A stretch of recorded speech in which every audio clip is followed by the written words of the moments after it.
నా పేరు సుజిత్, మాది వెంకటాపూర్. యేసుక్రీస్తుకి వందనాలు. అయ్యగారికి అమ్మగారికి వందనాలు. ఫస్ట్ అయితే వెంకటాపూర్లో పాస్టర్ అయ్యాను. పాస్టర్ అమ్మ ఫస్ట్ ప్రేయర్ పెట్టిళ్ళు.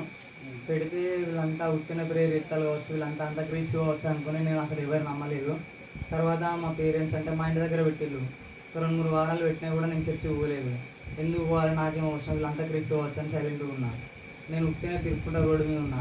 తర్వాత కొన్ని రోజులకు కొంతమంది చేంజ్ అయ్యారు. తర్వాత నాతో తిరిగి అమ్మ కరెక్ట్ బాబాయ్ చేంజ్ అయ్యాను. చేంజ్ అయినాక ఊరికే తాగేది. ఒకరోజు నా దగ్గరికి వచ్చి థమ్స్అప్ పట్టుకుని రారా అని 20 రూపీస్ ఇచ్చాను.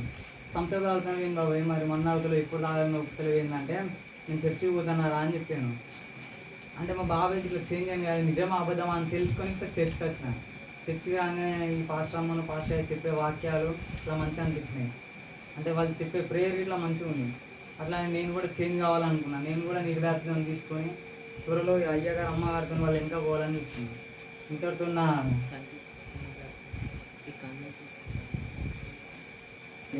అట్లనే మా అన్న కూడా అప్పుడు ఊకే తాగేది. మా అన్న కూడా ఊకే గొడవలు పెట్టేది, రోడ్ల మీద తిరిగేది, ఊకే బాగా తాగేది.